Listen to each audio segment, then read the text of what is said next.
Merci, Monsieur de Rugy. Pour le groupe RRDP, la parole est à Monsieur Roger Gérard Schwarzenberg.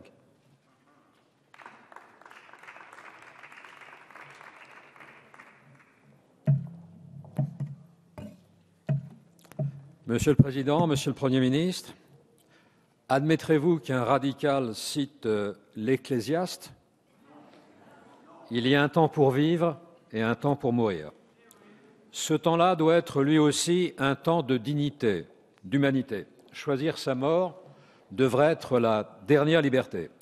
Pourtant, ce droit reste souvent refusé aux patients en phase avancée ou terminale d'une affection incurable, génératrices de souffrances intolérables et qui ne peuvent être apaisées.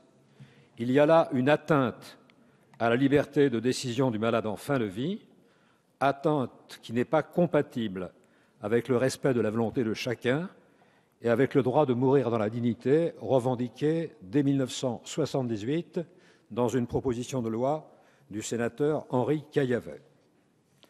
Dans ce même but, notre groupe a déposé, dès le début de cette législature, dès le 26 septembre 2012, une proposition de loi relative, c'est son titre, à l'assistance médicalisée pour une fin de vie dans la dignité, ce qui correspond exactement au 21e des 60 engagements de la campagne présidentielle de 2012.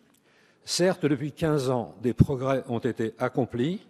D'abord, le recours accru aux soins palliatifs. La possibilité de bénéficier de ces soins étant alors très rare, j'avais déposé, avec les députés radicaux de gauche en mars 1999, une proposition de loi visant à garantir le droit d'accès aux soins palliatifs, qui est devenue, sous ce même intitulé, la loi du 9 juin 1999. Cependant, dans certains cas, même les soins palliatifs ne parviennent pas ou plus à soulager la douleur du patient.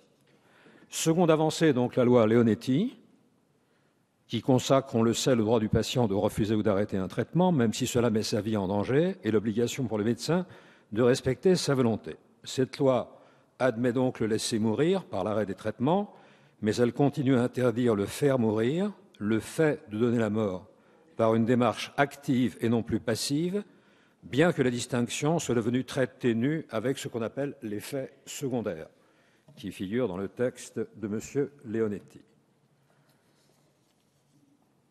Il faut sortir de cette situation ambiguë en reconnaissant dans ce cas le droit d'obtenir une véritable assistance médicalisée pour terminer sa vie dans les meilleures conditions possibles. Actuellement, le droit pénal assimile, selon les circonstances, l'aide active à mourir à un assassinat, à un meurtre ou à un empoisonnement. Même si en fait ces condamnations sont assez peu prononcées, le législateur ne peut se défaire ainsi de ses responsabilités, il ne peut s'en remettre à l'appréciation aléatoire et variable de juridictions statuant cas par cas et coup par coup.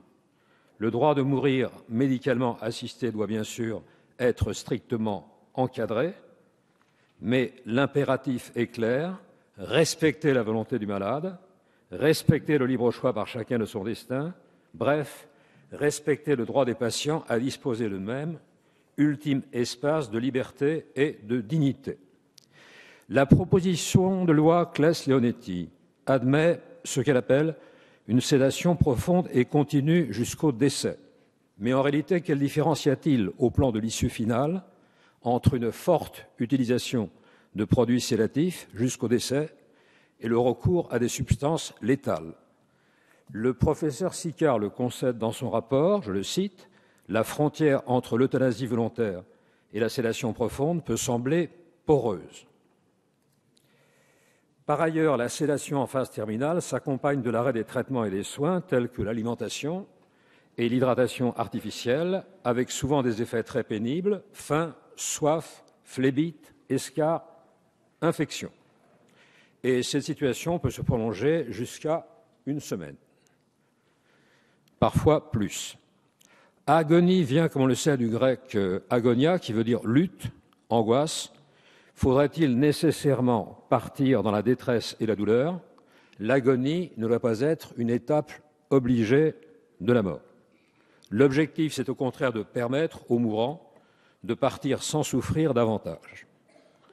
Changer la mort, c'était le titre du livre qu'avait publié en 1977 le professeur Léon Schwarzenberg, Livre pour une fin de vie apaisée et digne, Livre pour une médecine secourable, Assister ceux qui sont arrivés au bout du chemin et qui souffrent intensément. Cela relève de la compassion, de l'humanité, de la fraternité, la vraie fraternité, celle qui continue jusqu'au dernier instant. Merci, monsieur.